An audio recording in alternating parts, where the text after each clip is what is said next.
Welcome everyone to this week's episode of Wheel to Wheel Podcast, brought to you by Singularity Motorsports Racing Team. And in today's episode, we want to talk about overcoming frustration as a racing driver. So let's first talk here about frustration, and that's it's a key topic, I think, within the motorsports world, but also in sports in general.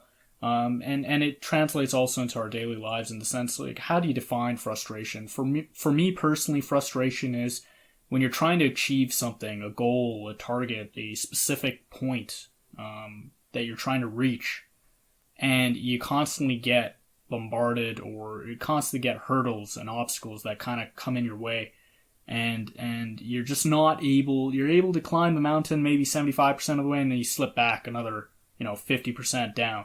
And then you get up another 60% and you slip back again another 30% down. That's, to me, what frustration is about. It's getting close, ever so close to that finite point that you have in your mind, the pinnacle, the ideal situation, and not being able to fulfill it 100%. Jack, what are your thoughts on that? I think frustration to me is something that is defined as having a want or need for something that can't be had at this moment. So, for example, if you want to pass a car or pass an exam, but you're doing everything you can, and there's something external in your way, or there's something internal that's in your own way, and you can't understand it or see it or even process it, I think that is when frustration starts to creep in. And that's a very good point, actually, and I think that takes time, it takes effort, and a lot of patience, actually, which we'll be diving into here shortly. But before we get into patience, I definitely wanted to mention that it's easy to get frustrated. It's natural. We're all human. We all have emotions, and so what our main purpose of this podcast today is kind of to discuss how do we overcome that sense of frustration as a racing driver, as an individual within motorsports. You see emotions at a high all around at all times, whether you're in the car, you're outside the car, you're working on the car, something breaks unexpectedly. So in this episode, we'll really be talking about how do we overcome emotion. With that being said, we'll dive into our first point here with the subtopic of patience. I mean, for those of you who don't know, Jimmie Johnson, 7-time Cup champion for NASCAR. Obviously, NASCAR's had, for the last month or so now, their Pro Invitational Series, and which I think is great for fans, great for drivers to put on a spectacle while we're all staying at home here. But anyways, yeah, so Jimmie Johnson doesn't have a ton of experience, or he didn't have a ton of experience with iRacing until the Pro Invitational Series started, really. He had done a bunch of simulator work, but it was in highly sophisticated simulators with Hendrick Motorsports, and so a lot of his testing was also on track, and so he hadn't really developed too much of it with iRacing. And so in the first few races, from Homestead to even Texas, round 2, he was absolutely off the pace, and he was really struggling to keep up with some of these other guys who had been using iRacing for a while, and so obviously, him being a competitive athlete that he is, he put in a lot of time and efforts to really understand the physics and characteristics of the sim racing world. Again, a lot of it is more reliant on visuals and force feedback through the wheel and the pedals, and so he wasn't really used to that. And so his strategy, and he highlighted it a few times in, I think, round 4 it was here, the most recent race here. That he had to spend hours during the week, multiple hours during the week, and some of which he didn't really enjoy because he wanted to spend some time with family too. But the competitive fire takes over, and he really worked to improve his racecraft. And over the last 2 rounds here, he's been a lot more competitive with guys such as Denny Hamlin, Dale Jr., some of these guys that have used sim racing for years. He's now up there. He's well within, I think I would say, the top maybe 10, 15 out of the 30 or 40 drivers. So he's made a lot of progress, but that just goes to show you, I mean, the dedication that it takes for these drivers They don't take this lightly, and especially when they're getting whooped around, they want to show that they're able to adapt and be flexible and be patient when they're learning a new craft, and that's proven successful for him. So yeah, if a guy like Jimmy Johnson, who's won real life championship, can get frustrated or, show up and bring an attitude to learn and try to learn something patiently, I think you and I certainly can. And one of the things I find very interesting is that it's the difference between where you are and where you want to be, and also with the tools you have, can you realistically get there? And when you're applying all your tools and you're not really making a lot of progress, and you're not anywhere near where you want to be, either on track or on a profession or something like that, you have a tendency to kind of get frustrated with yourself or with the situation, and kind of bring that negative emotion. The challenge with that is that when you do get frustrated, you need to still be able to take a step back, pause, and be rational and patient with yourself and with your situation. And that's something that's really hard to do. It's funny you mention that because my girlfriend makes fun of me all the time for that, being too patient or sometimes too logical because of that and analyzing situations. And I think part of that stems from, as you mentioned, you have to go ahead and step back, regardless of the situation, and really try to analyze the fundamental issue that's being presented to you in maybe a complex set of problems. Again, that's not easy to do, and it definitely takes time and patience. And one of the ways you best do that, in my opinion, or in my experience actually as well, is, for me, what works best is analyzing by taking notes. And so, if you're making setup changes, for example, to your cart, I, just started karting last year, of course, and we didn't really do a whole lot of, note taking, but I realized, it's necessary when you're making changes and you kind of understand, how do the changes affect your car, how do they handle the behavioral characteristics, so to speak. Note taking is greatly important and useful skill in order to really identify what the issues are that are being presented to you. And again, when you're able to understand something a little bit more fluently, you tend to have more patience with it as well. It's usually, I find, when you don't have any idea what's going on, you're flustered, so to speak, that, your patience runs very thin at that point. And usually then the outcome doesn't help you at all at that point as well. I guess one of the examples of where racing drivers get frustrated is when, strategy calls, or the car doesn't perform the way you want it to perform, or you don't get the results you want. And that's precisely what happens in one of the examples that I came across was in 2009 for Braun GP in Formula One. Ross Braun is your team principal, and one of the drivers is Rubens Barrichello. And I think in the ninth round of the championship in Germany, Nürburgring, the car just doesn't perform the way it wants it to, and Rubens Barrichello loses his cool a little bit, has a few choice words about the team and the strategy and the car. And when Ross Braun is asked about it before he has a chance to talk to Rubens Barrichello, he says, I think Rubens is smart enough and experienced enough that he would agree once he sees the data. We didn't actually give him all the data out there, and he didn't really understand the problem. So it's totally fair of him to be frustrated, but once he sees the data, it'll be kind of cool and collected, and he'll agree with us, and he'll see that we weren't fast enough. That's kind of a really neat approach for Ross Braun, an engineer, to take.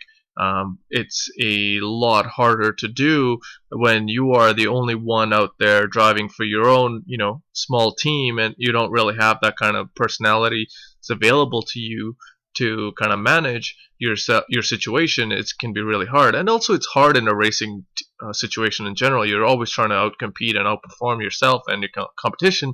You don't really talk about patience being a key factor. Agreed, yeah, and sometimes it's also being in the moment. I think there's two things there with that example, which is a great example.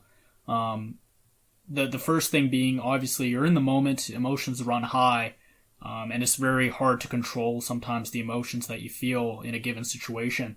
But the second part is, as I mentioned earlier, is if you don't have the information ahead of you, or you don't really have any idea what's going on. Why is my car behaving so differently from qualifying now to the race? What's happened here? I don't see any visible issues. So it's really hard for the driver to pinpoint the issue per se, and not getting that information from the team per se as well really flusters a driver per se in terms of their mentality and their mindset, and so their patience will run obviously very thin at that point. And I don't blame him. I mean, if any one of us would have been in a similar situation as a driver, I think our emotions being high as all racing drivers when they're in it, that just compounds to the issue as well, I feel. But good job on Ross Braun to go ahead and clarify the situation, be calm, be in a composed manner per se, and really relate that information to him behind closed doors. Again, I think Barrichello, with his experience as well, would have been able to take that with a positive stride and continue on as he has before. When we talk about motorsports and racing, we associate it with speed and emotion and agility and the ability to make moves, and it's exciting. But as a racing driver, what you really need is to be as calm as a Buddhist monk and still as still water while you are going 120, 200 miles an hour, whatever it is you're driving at that speed, because that's what it takes to stay in control, to anticipate, and to kind of make the moves necessary. It's kind of this dichotomy, and it's a challenge for us to manage that, and not only in our racing world, but also in our life, right? Hmm. Yeah, and that's a good point, because translating some of that from the motorsports world into our daily lives, I think it's very, very easy to identify. There's certain characteristics that are transferable. Patience being one of them. And in a bit here, we're just going to talk about our second component being mindset. Both of these things are hugely transferable in our daily lives as well. And so motorsports gives us that ability to really go ahead and define, certain issues that we wouldn't otherwise see, or be able to train ourselves to, grow our patience level, for example. And so, yeah, I think motorsports serves as a great outlet for doing that. Again, it takes time, but I think it's definitely attainable and definitely then transferable into daily lives. Speaking of emotion, there's a guy by the name of Ayrton Senna, and might have heard of him. He's been quoted as saying that, quote, "I think that it is precisely in hard times and in frustrating situations that the one's strength and character is settled. When you turn problems and frustration into motivation to prevail." End quote. And I think what he's trying to get at with this statement is that we need to have this attitude of always trying to turn challenges into a positive outcome and trying to solve the problem in an effective way without bringing any emotions attached to that situation. And that can be very hard to do. And I mean, Ayrton Senna is a very emotional, spiritual being. But when he got into race car, it's very cold in terms of calculated. He is very, very methodical in his approach, almost on a spiritual level, actually, in terms of his belief, from what I understand and what I've seen. And so that's something that I think all great drivers have, is that ability to then separate their conscious from their subconscious and really drive and really understand the underlying basis of what they're doing. And what's going on around them, their surroundings, their external factors. Being able to separate those two things is highly important. And a good example of that is, this past season with, a guy named Pierre Gasly, who started the season with Red Bull in Formula One. And, he was promoted to that seat from their junior team, Toro Rosso, at the end of 2018.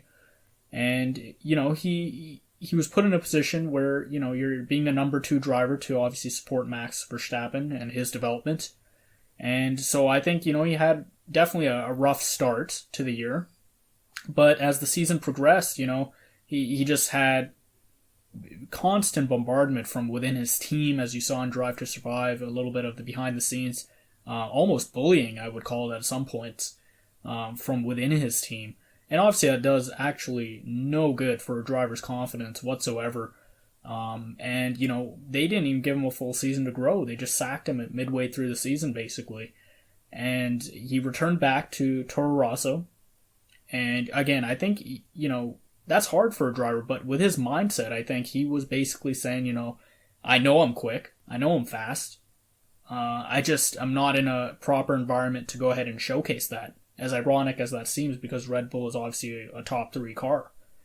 But, the car wasn't suited to his driving style. And so when he went back to Toro Rosso, I think he was in a better place mentally. His mindset was better adapted, and he was given the confidence by his team as well to go ahead and do great things. Go ahead. Expectations were a bit lowered, and his mindset never changed. He knew he's a good driver. He's still a good driver. And he delivered. He got the podium in Brazil. Granted, it was due to some luck a little bit, but if you see the entire race, he drove a fantastic race. And so it's things like that are really hard to, as long as you have that self-consciousness of that mindset, the ability that no one can deter your mindset. I think that's what separates the greats from the goods. That's a great example of Gasly bouncing back because he went through a tough time at Red Bull, and when he gets demoted, he could have easily brought all these negative emotions and sat there and justified why he wasn't going to perform, but instead he fought back and found a way to make the best of a situation and get that podium. It's not easy to do, but good on Gasly for having that fighter mindset to turn every challenge into a positive. One of the guys that's been on the Formula One grid forever and is always known as a very rational dude is Kimi Raikkonen, a very cold and unemotional person. But even he can get frustrated. Last year, coming out of the summer break with Alfa Romeo, they had some terrible races, and he came out and said that it's not going well. Some of it is my fault, but we as a team need to step back and go back and figure it out. And they were having some positives and some negatives and try to understand why they're having the positives and why they're having the negatives. And so what that's highlighting to me, and I want to bring to this conversation, is that he, even though is the racing driver and is getting paid a lot and has a lot of expectations to perform, he's able to kind of turn that situation rationally into something that the team can use to move forward. Now, it's really hard to do that when you're not a professional racing driver at grassroots level, racing by yourself or with a few friends and family to kind of guide you. And if you don't have someone with that attitude, it can be really challenging to bring that mindset because you could be out there doing everything you can, but you're just not getting the results, and you could get frustrated. So I would say get help when you need to, but also believe in yourself and try to have that mindset that you can get through this, because you really can get through this. You just need to figure out what it is that's holding you back and break it down and have a better understanding of it. So you're not just spinning your wheels. Yeah, exactly. And I think you hit it with the nail on the head there in terms of, having a sustainable mindset. And that takes time. I think, part of it is through obviously experience, learning as you grow. But also part of it is what you come into it with. And having that positive, optimistic mindset sometimes is much needed. And sometimes will do you more good than bad. And so you have to have that self-belief that things will get better. And they might get worse before they get better. And so as long as you end with better, that's really the goal that we want people to get out of this podcast, is to have that mindset that no matter what you face, you can go ahead and grow as individuals, as racers within the motorsports community, and really establish yourselves as people that have mindsets that are strong to weather basically most storms out there. I'm sitting here listening to this recording as we produce this episode, and I can't help but realize how timely this topic is with the current situation, and how applicable this topic is to our real life right now, when the world is in absolute chaos. Everything is shut down. There's so much uncertainty. There's a lot of questions about vaccinations, health. People are struggling with not being able to say goodbye to their to their loved ones as they're going through this pandemic, or even see them for that matter. I think it's very important to not get frustrated and wanting to give up or even stop fighting. It's important to stay patient and also to remember that we will get through this. It's the same thing with racing. When you're struggling and can't find that lap time or can't find that pass that you're looking to make, is to be calm and still, and to try to be patient and to go within yourself with the faith that you can make this happen and you will make this happen. It's just a matter of when. Absolutely agreed. And with that being said, our time is up. Thank you guys for watching. And if you like our podcast, please make sure to hit the like button and subscribe to our channel for future podcasts. Perfect.